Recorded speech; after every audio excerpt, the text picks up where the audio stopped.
Welcome to Micro Lecture 5.3 in Legal and Governance series. It's about the governance of joint ventures and public-private partnerships in the construction sector. We will first discuss the governance of joint ventures, and that's linked to a paper by Ping Ho and others. After that we will pay some attention to the results of public-private partnerships, and that's linked to a Leringer paper. Both these types of constructions can be seen as typical examples of network-related forms of governance in the construction sector. Joint ventures are actually pretty common in the construction sector. For instance, if it's about very large projects, in infrastructure, for instance, you will find a couple of companies working together in a joint venture. It might also be the case that specific activities are done together in this organization that they erect together. Now, this new organization, the joint venture, might either have a legal entity or not. If it doesn't have a legal entity, it's partnering. It's more common to what we see as networking. If it is a legal entity, it's called equity. And of course you might ask the question why this is not seen as hierarchy, because if this is one organization and the activities are all done in this joint venture, you could suppose that this would be the same as hierarchy. Of course, in terms of organization, it's very much related to it, but there are 2 points that are important here. In many cases the joint venture is temporary. If it's a large project, it might take 15 or 20 years, but still joint venture will usually be terminated after the project. The other part is that only specific activities of the partners are done in this joint venture. So next to the joint ventures, the companies that remain in place and that also have remain their own legal entity do other work. So, of course, if the companies would do all their activities together, we would call this merger. And of course, if there is a merger between different organizations, we would call this hierarchy in terms of our analysis. The paper focuses on the equity part of the joint venture. So, if there is a legal structure, but within this legal structure, the governance of the organization can be done in different ways. It can be either jointly managed or separately managed. And in order to understand which one is the case, there are 3 different dimensions to look for. The first aspect is if risks and profit are separated or joint. So, of course, if they are shared together, joint, then we are in the jointly managed joint venture. If the risks and profits are separated, it's in the separately managed version. It's also about taking decisions. Is that done by the joint venture together, the people that are working there, or is it by decisions and coordinated decisions of the different partners? Of course, the first one is the jointly one, and the second one is the separately managed joint venture. The third aspect to look for is communication and coordination. If this is done on all levels of the organization, this is the jointly managed version. And if this is only at the top of the joint venture, this is the separately managed version. So these are the 3 aspects to look for. After describing the difference between the jointly and the separately managed joint ventures, the paper goes on to investigate which kind of factors might influence the choice between these 2 forms of governance within the joint venture. The first factor that they are looking for is the corporate culture. Is the corporate culture of the different partners very different, or are they very much alike? You will remember that from the description of organizations in the beginning of this series, that organizations develop a culture and that has a large influence on how they work. And of course, if these cultures are very different, it is difficult to take decisions together because you want different things and you're not used to doing things in the same way. So if this cultural difference is high, the option is more likely that you will work in a separately managed version, and only if they are pretty close and not too different you will go for a jointly managed joint venture. Remember, this is also related to the discussion that was made in terms of the selection of governance forums in the Jones and others paper. So by getting specific access of certain partners in the network, you can make sure that they are not too different, and if they are not too different it's more easy to take decisions together. It's the same kind of discussion that was over there. The second factor that they are looking for is trust. If trust among the partners is high, you can go for jointly managed joint ventures, and basically that's related to the fact that you are sharing risks and benefits in this version. So of course, if you are sharing risks, you need to be able to trust your partners. So if the trust is somewhat lower, you would usually go for a separately managed version of the joint venture. Two additional factors are discussed in the paper. The first one is the need for procurement autonomy. This refers to the fact that the partners in the joint venture need all kinds of resources that they get from suppliers. In some cases they already have a very strong position in getting their resources, and you would like the different partners to do that on their own, so they are autonomous in getting their supplies. For instance, because they have very good relations with all kinds of suppliers already developed. It might also be the case that the combination of actors, so the joint venture, is more able to get a good position in getting all the resources that they need. And of course then you go for the jointly managed version of joint ventures. The final factor they are looking for is the motivation for learning. Learning is very important in terms of innovation and developing new stuff. And of course, if it refers to sharing expertise, it also refers to making an investment in order to develop something new for future use. And of course this can be done better under conditions where it's jointly managed, because you are then really motivated to share the different things among all the different people that work for the joint venture. If there is not a real need or a low motivation to go for learning, you can go for the separately managed version. So basically this is about the choice of between the different versions of the joint venture and the different factors that explain this choice, that have an influence.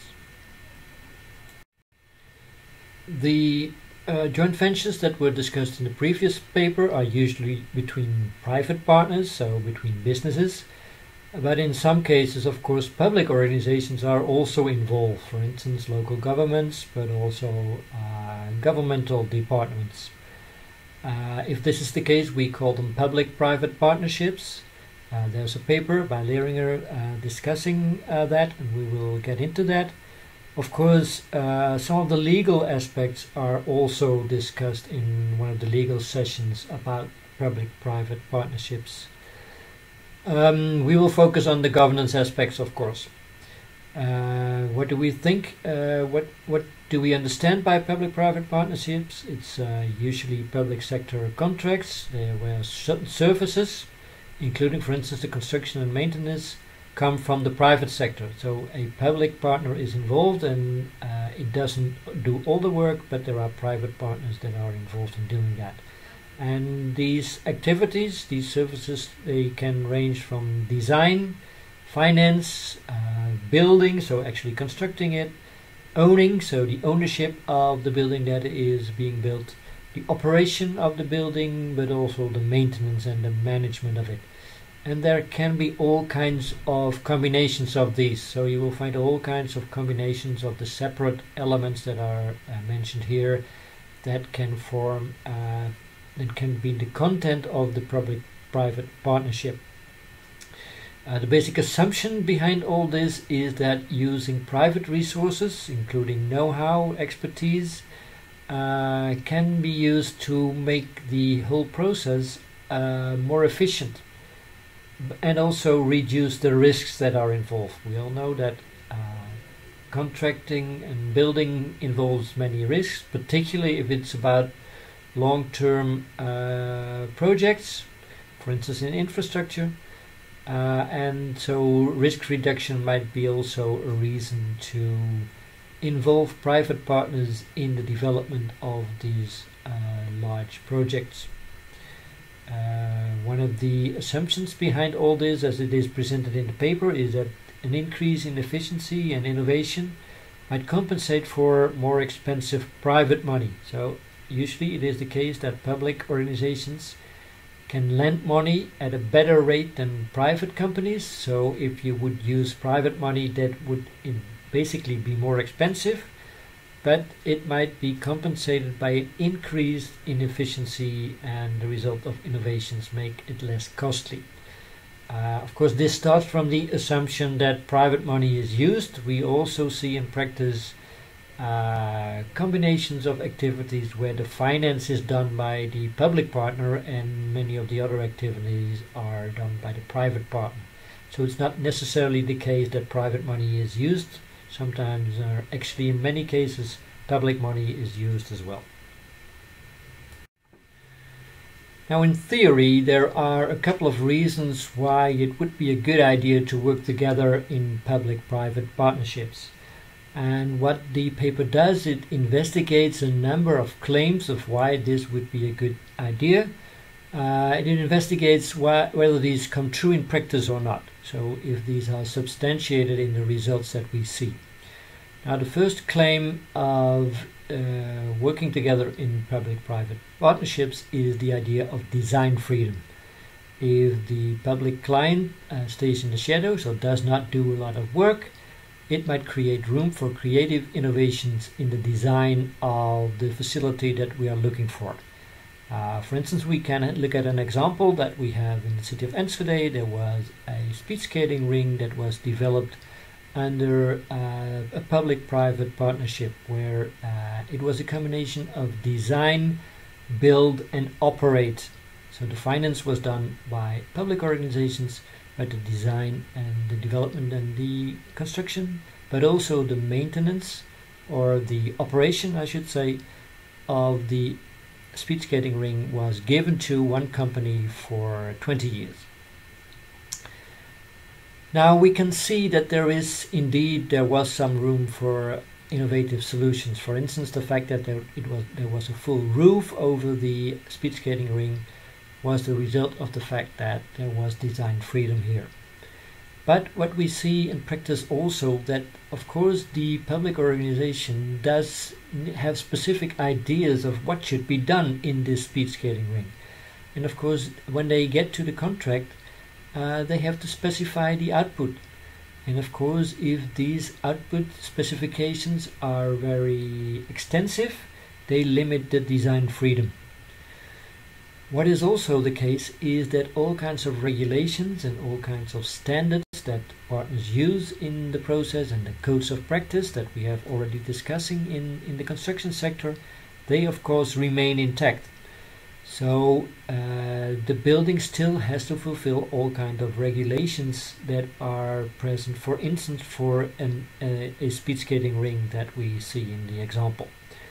And of course the regulating bodies that make sure that all buildings are made in accordance with these regulations, they still have to approve the design and the actual building process.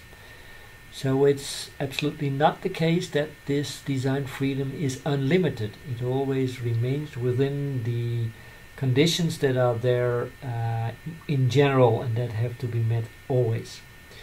So the basic lesson is, yes, there is design freedom possible, but to some extent it has to be created actively and it is not without limits.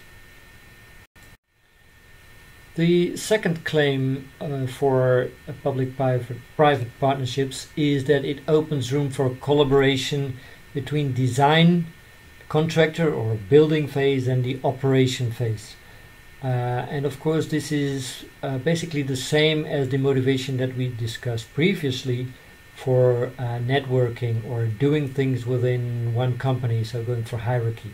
So if you compare that to the situation where different corporations do design, building and operation under market conditions, they are usually not inclined to work together and adapt their different activities, and this could be done if this is done in a collaboration. Now, the extent to which these benefits can actually appear in practice depends somewhat on how this is organized. If this is done in one organization, so for instance a public organization, if we look at the example, the municipality of Enschede gets into a contract with one company that does design, building and operation, then it's very good possible to have this collaboration within this company. However, in practice we also see many situations where there is a combination of different private partners that work together in such a development, but they still remain private partners, so they are not one company. And of course we see then in many cases that the contracts between these partners that they have to get into in order to get this large building, these are still remaining under market conditions. And it is also very clear that in legal terms these contracts remain very strict in the specification and the separation of responsibilities, something that you see in all kinds of cooperations. In terms of legal requirements, it's always important that it's very clear who is responsible and as a consequence who is liable for certain aspects of the work. In legal terms it's very different to have a shared responsibility and thus a shared liability. And of course if you really want to cooperate together and really want to innovate and be creative, then this is done much more easily if you are really working together and do not separate the responsibilities that much. A final aspect that is important here is that in order to really collaborate, if you do this in one organization, this one organization needs to have expertise for all stages of the life cycle. So not only design and building, but also operation. If we go back to this example of the speed skating ring, the main firm was basically operating in development and building, so it had to hire specific architects to do the design. That was still okay, but it did not have specific expertise in the operation of speed skating rings. And of course they have the contract to do this for 20 years. So if you don't have the expertise, it's difficult to adapt the design using that expertise because you don't have it on board. So again, the basic idea, there is room for collaboration and it is usually improved, but it is not limitless and it is not always the case.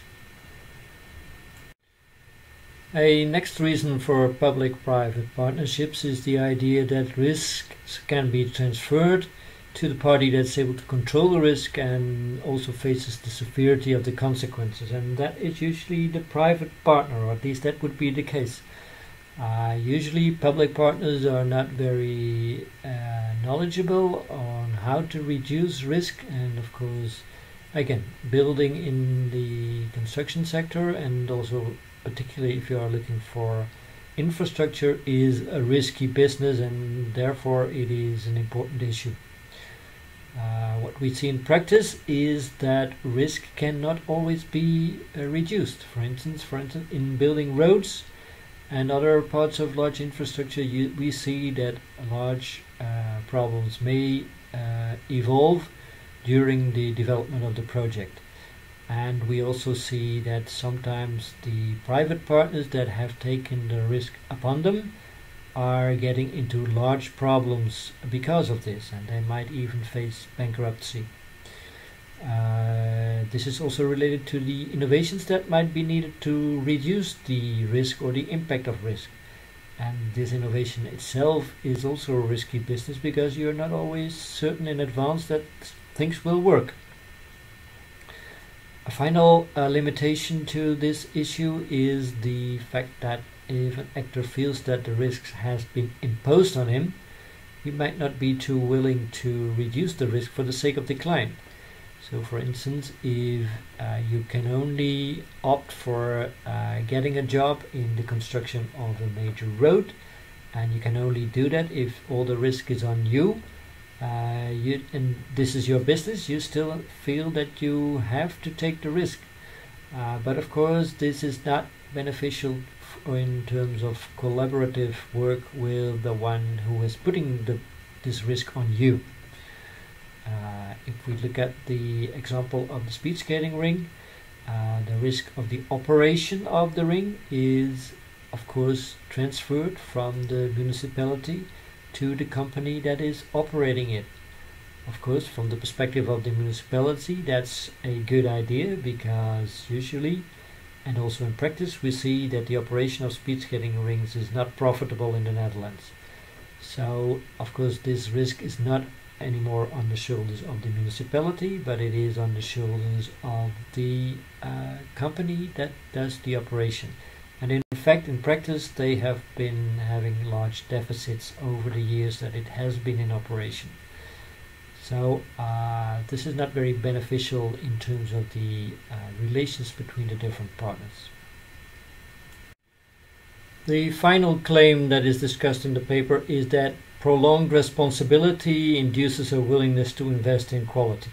So if you're not only responsible for the building of the building, but also for its operation and also its maintenance over a longer time, you might want to invest in quality, because high quality in building might reduce the cost in terms of maintenance and operation. And of course, if these costs are for you, the same company as the one that is building it, you might trade off these costs and take them at least into account. We see something of this in practice, but also there are limits.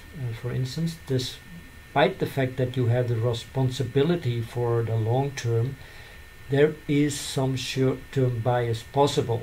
Certainly if you think about the life cycle of a building, or for instance if you think about a contract in terms of operation, for instance in terms of the speed skating ring, it was 20 years. So if you want to make an investment decision whether to spend more money in terms of quality in order to make sure that in 20 years time you will have less costs, this is still a difficult decision to make, because those that are today responsible for the company might not be responsible in 20 years anymore.